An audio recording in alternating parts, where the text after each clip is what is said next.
Bismillahirrahmanirrahim və bihi nəstəin innəhu və xayrun nasirin və mu'in. Hər birinizi Allahın salamı ilə salamlayıram, əziz və dəyərli izləyicilərimiz.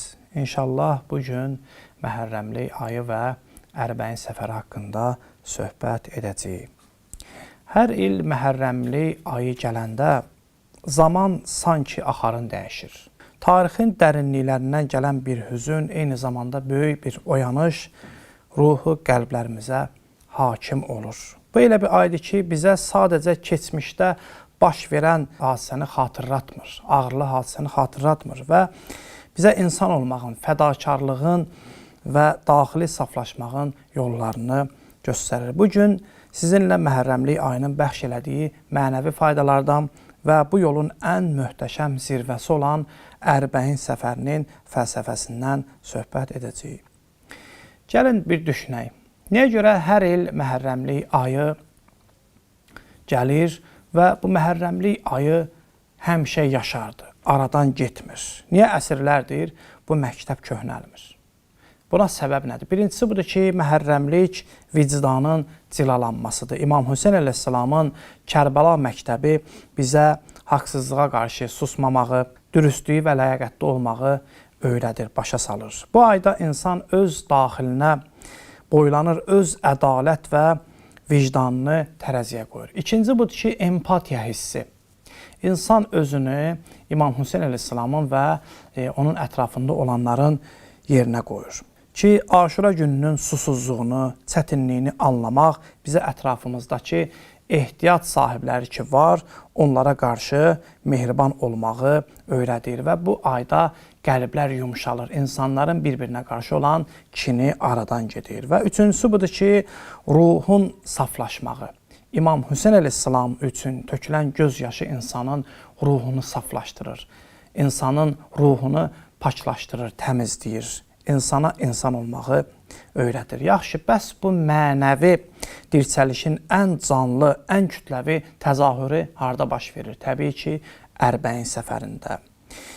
Bu Ərbəin səfəri sadəcə bir coğrafi məkanı ziyarət eləmək sayılmır. Bu ruhun meyracı milyonlarla insanın eyni məqsəd, eyni sevgi ətrafında birləşməsidir. Görürsən, qoca, cavan, qadın, fərqi yoxdur. Hamısı neçə kilometri, 100 kilometrə yaxın olan yolu piyada gedirlər ki, Həzrəti Zeynəbin və qalan əsirlərin çəkdiyi əziyyətləri, əzabları dərk eləsinlər, başa düşsünlər və dünyanın heç bir yerində Ərbəin səfəri kimi, Ərbəin yürüşünün bənzərini tapmaq mümkün deyil. Bu insanlar ki, gedirlər, milyonlar gedirlər İmam Hüseyn əleyhissalamı ziyarət eləməyə, onların məqsədi nədir? Rahatlıq tapmaq istəyirlər, xeyr. Onları hərəkətə gətirən tək bir qüvvə var. O da İmam Hüseyn əleyhissalamın sevgisi və o sevginin gətirdiyi azadlıq ruhu. Ərbəin yolçuluğu insana bərabərliyi öyrədir. Orada statuslar yox olur. Hamı eyni xətt üzrə, eyni hədəfə xidmət edir. O yolda qurulan süfrələr, zəvvarlara göstərilən o təmənnasız xidmət bizə insanlığın hələ ölmədiyini, fədakarlığın ən uca zirvəsini nümayiş etdirir. Ərbəin bəşəriyyətin sülh, qardaşlıq və fədakarlıq utopiyasının real həyatda canlanmasıdır. Yəni, həyat ancaq subyektiv mənfəətlərdən, ötəri istəklərdən ibarət deyil. Həqiqi yaşamaq bir dəyər uğrunda, haqq uğrunda yaşaya bilməkdir. Bu məqəddəs günlər bizə özümüzü yeniləmək, mənəviyyatımızı zənginləşdirmək və İmam Hüseyn əleyhissalamın açdığı o nur yolunda addımlamaq üçün böyük bir fürsətdir. Kaş ki, bu aylarda qazandığımız mənəvi saflığı, Ərbəin ruhunu bütün il boyu qəlbimizdə yaşada bilək. Baxın, ilk dəfə necə oldu ki, insanlar Ərbəin ziyarətinə getməyə başladılar. Bu ayinin əsasını, təməlini kim qoydu? Təbii ki, Həzrəti Peyğəmbər əleyhissalamın səhabəsi Cabir ibn Abdullah Ənsari. O, İmam Hüseyn əleyhissalam qiyam eləyəndə gözləri kör idi, o döyüşdə iştirak eləyə bilməmişdi. Elə ki, İmam Hüseyn əleyhissalam şəhid oldu. İmam Hüseyn əleyhissalam şəhid olandan sonra Cabir ibn Abdullah Ənsari ilk dəfə Ərbəin günü o Həzrəti ilk ziyarət eləyən oldu. Cabir ibn Abdullah Ənsari köməkçisi Ətiyə ilə gedir, Fərat çayında qusl eləyir gəlir İmam Hüseyn əleyhissalamın qəbrini ziyarət eləməyə. Və deyir, Cabir əlin qoyur İmam Hüseyn əleyhissalamın qəbrinin üzərinə 3 dəfə səsləyir. Deyir, ya Hüseyn, ya Hüseyn, ya Hüseyn, görür ki, cavab gəlmir. Deyir ki, dost da dostun salamına cavab verməz, dost da dosta cavab verməz. Ondan sonra öz-özünə dedi ki, necə cavab verəsən ki, Hüseyn can, qanuva qəltan olmusan və başın bədənindən ayrı düşübdür. Və ondan sonra dedi ki, şəhadət verirəm, sən peyğəmbərlərin ən üstünün övladı, möminlər sərvərinin və təqva köməyinin hidayət sülaləsinin oğlusan.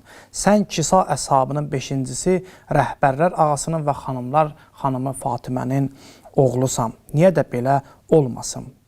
Ondan sonra deyir, üzün döndərdi İmam Hüseyn əleyhissalamın yanında yatan ruhlara. Onlara dedi ki, salam olsun Hüseynin huzuruna inən və kənarında rahatlaşan ruhlara. Şəhadət verirəm ki, siz namazı dirçəltdiniz və zəkatı ödədiniz, yaxşılığa dəvət edib pislikdən çəkindirdiniz. Allahsız və dinsizlərlə döyüşdünüz və son nəfəsinizə dək Allaha ibadət elədiniz. Və sonra bir söz deyir ki, Ətiyə deyir, mən deyir, təəccüb elədim.